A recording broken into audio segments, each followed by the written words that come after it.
با دمیدن نسیم فراوان و معطر بهاری و شکفتن گلها مخصوصا برای بانوان فصل کارهای نو و آمادگی به جشنهای ملی به حساب می رود. در همین دوره بانوان بیشتر به پختن طعامهای ملی مشغول می شوند، زیرا بهار رمز فراوانی، برکت و نوروزی است.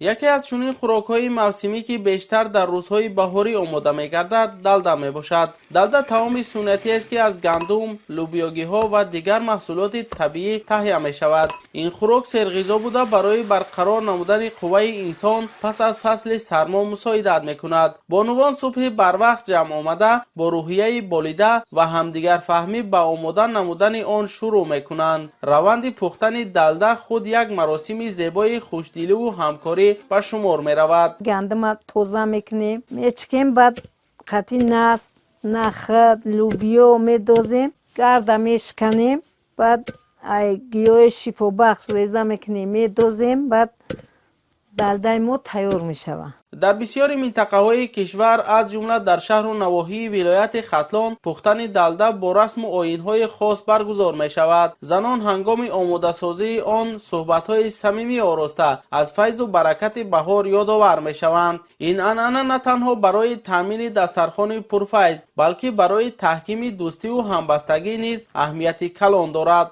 دلده را خوراک‌های قدیم که هست برای سرغذا بدنش در فصل بهار تیار میکنیم. بهار فصل کشت و کار و امید به حاصل فراوان است. از همین لحاظ طعام‌های چون دلده رمز برکت، فراوانی و نعمت به شمار می رود. کلانسالان بر آن باورند که پختن چنین خوراک‌ها در روزهای اول بهاری به خاندان فیض و نصرت می آورد. امروز نیز صرف نظر از پیشرفت زندگی این سنت نیک در بسیاری عائله‌ها حفظ گردیده است. بانوان تاجیک با احترام به میراث نیاگان این عنعنه را ادامه داده آن را به نسل‌های جوان می‌آموزانند. بنیامین شریف‌زاده برای برنامه اطلاعاتی خبر از ناحیه خوالین.